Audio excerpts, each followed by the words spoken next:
نحفد نرجو رحمتك ونخشى عذابك إن عذابك الجد بالكافرين ملحق. اللهم صل على سيدنا محمد السابق للخلق نوره والرحمة للعالمين ظهوره عدد من مضى من خلقك ومن بقي ومن سعد منهم ومن شقي، صلاة تستغرق العد وتحيط بالحد، صلاة لا غاية لها ولا انتهاء ولا أمد لها ولا انقضاء، صلاة دائمة بدوامك وعلى آله وصحبه كذلك، والحمد لله على يصلح لكم أعمالكم ويغفر لكم ذنوبكم، ومن يطع الله ورسوله فقد فاز فوزا عظيما. أما بعد. We begin in the name of Allah subhanahu wa ta'ala, the glorious, the magnificent, the all-hearing, the all-seeing, the omnipotent. And we ask Him to send His finest peace and blessings upon our Prophet Muhammad sallallahu alayhi wasallam, the best of creation and the master of all of His servants. Allah subhanahu wa ta'ala tells us in the Quran, O you who have believed, fear Allah subhanahu wa ta'ala, and say a word that is always in line with the truth. And whoever obeys Allah subhanahu wa ta'ala and His Messenger sallallahu alayhi wasallam has already attained the highest achievement. My dear brothers and sisters in Islam, I want to share with you a study from the 40s, a Harvard study by one Dr. Kurt Richter. And in this study, he observed the longevity of rats. He wanted to see how long rats can survive in a vat of water, how long they can swim for. And he played with a lot of different variables and controls. And he was surprised to find that the wild rats, the ones that supposedly had the most proficiency and skill in survival, died the fastest. That after a few minutes, they would swim to the bottom of the bucket. And upon observing that there was no way out, there was no escape, they simply died. They didn't die frantically searching with their hearts racing. They gave up and floated to the top and died in a few minutes. And as he was changing different controls and different variables, he was surprised to find that when he removed these rats, dried them off right before they drowned, and allowed them to rest, and then returned them to the water, how long do you think they swam for? They swam for days, tens of hours. And he concluded that this was the power of hope. That despite being such simple creatures, simply knowing that there is something that may remove them temporarily, they swam for tens of hours waiting on that hand. That is a rat, a simple creature, with the most basic understanding of survival. What about a human being that knows that situations can change in the blink of an eye? A human being that knows there are countless factors at his or her disposal that can be used to alter a situation in a huge fashion. I'll add another layer. What about the Muslim? The Muslim that knows their Creator, that knows Allah subhanahu wa ta'ala is Al-Qawi, the all-powerful, that knows that Allah subhanahu wa ta'ala is Al-Jabbar, the mender of all broken things, that knows that Allah subhanahu wa ta'ala is Al-Mu'min, the grantor of all security and the one who assuages all fears, that knows that Allah subhanahu wa ta'ala is Al-Wali, the ultimate ally, that cannot be reached by armies or swayed by weapons, that knows that Allah subhanahu wa ta'ala is As-Samad, the one who perpetually provides and sustains all things, while He Himself needs no provision and no sustenance.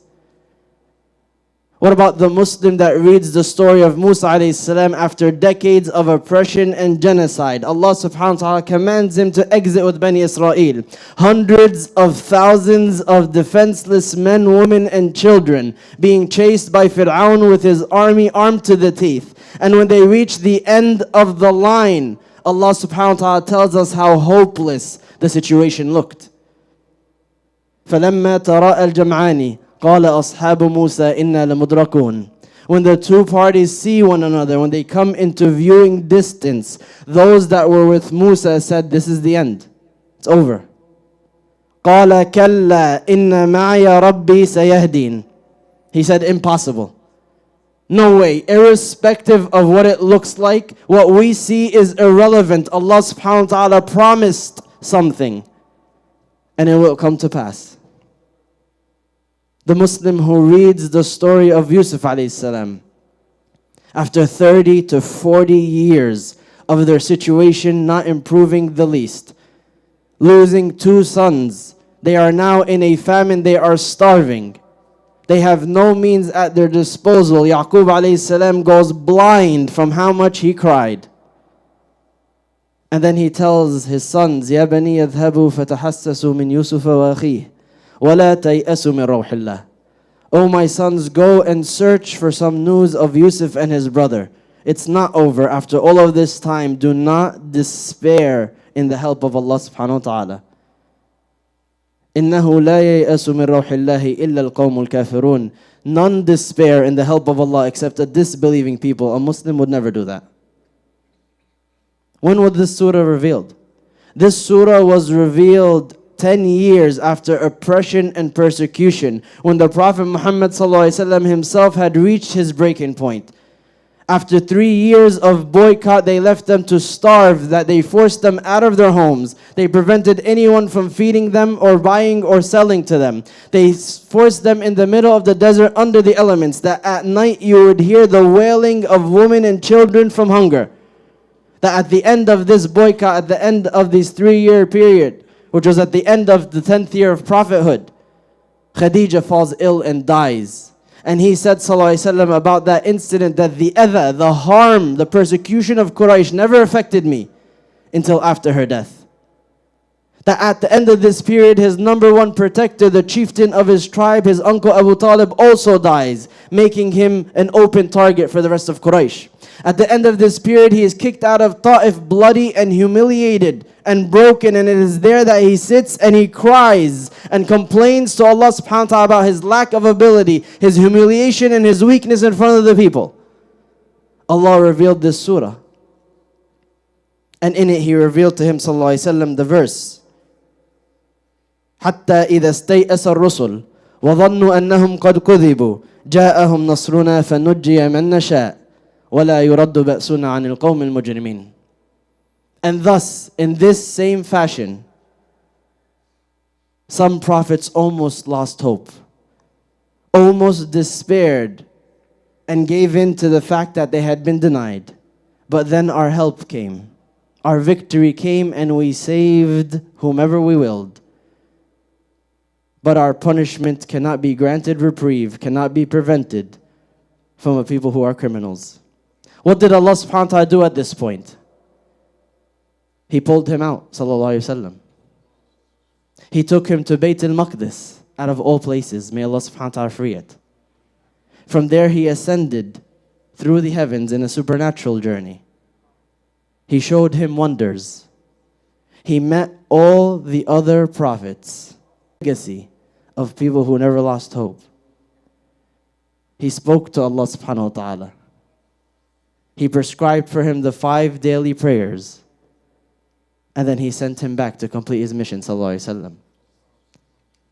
A lesson for all of us. A blueprint for all of us. May Allah subhanahu wa ta'ala grant us tawfiq and instill in our hearts hope to perform in a manner that is pleasing to him subhanahu wa ta'ala. وَقُولُوا قَوْلِي هَذَا وَاسْتَغْفِرُ اللَّهَ لِي وَلَكُمْ فَاسْتَغْفِرُوهُ إِنَّهُ غَفُورٌ رَحِيمٌ.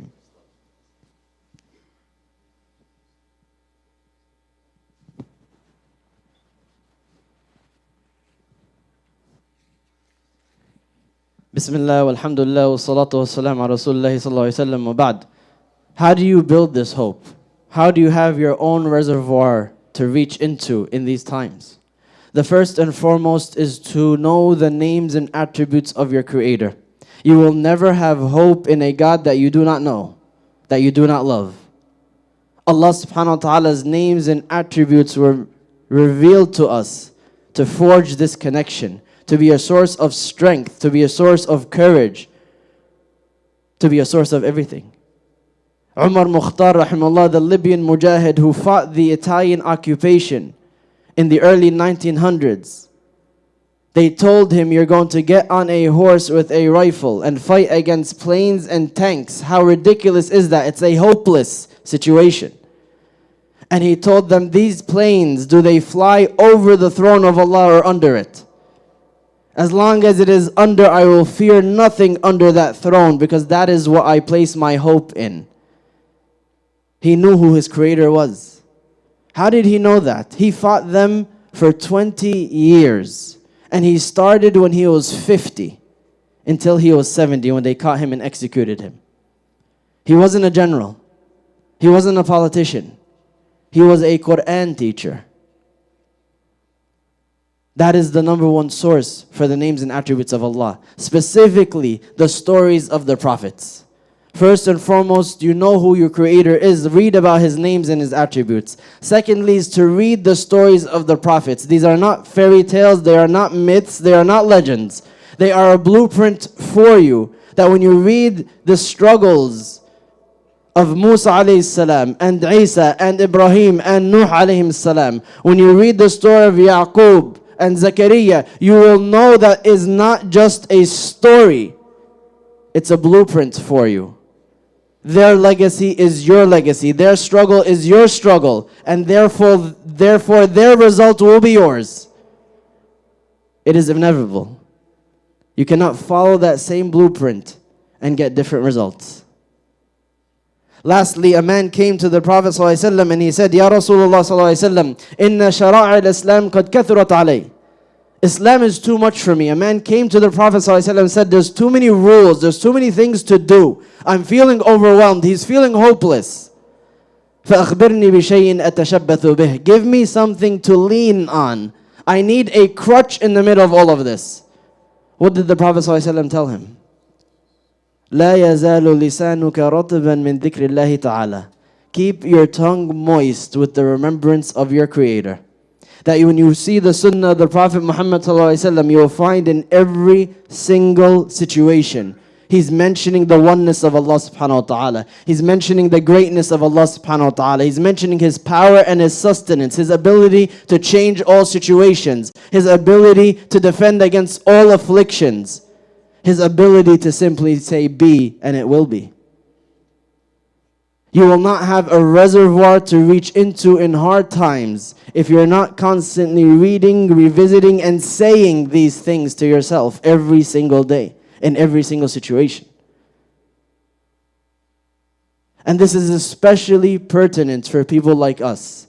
People who are not in the eye of the storm. People who are on the peripheries. Because we've seen reel after reel, video after video. They're doing fine. Their hope in Allah subhanahu wa ta'ala is greater than ever. It's the people on the peripheries who are faltering. The people on the peripheries who are saying why and how and when and how long. And giving up. May Allah subhanahu wa ta'ala instill in our hearts hope. May Allah subhanahu wa ta'ala give us the tawfiq to perform in a manner that is pleasing to Him. May Allah subhanahu wa ta'ala specifically grant victory to the Muslims struggling in Palestine. May Allah subhanahu wa ta'ala aid them. May Allah subhanahu wa ta'ala instill in their hearts stronger tawfiq, stronger hope and reliance upon Him. Allahumma munzil al-kitab, mujri al-sahab, hazim al-ahzab, ihzimhum munsunna alayhim. O Allah subhanahu wa ta'ala, we ask You, the revealer of the book, the disperser of the clouds, the one who defeats all the military alliances, defeat them and grant us victory over them. وقولوا قولي هذا واستغفر الله لي ولكم وأقم الصلاة.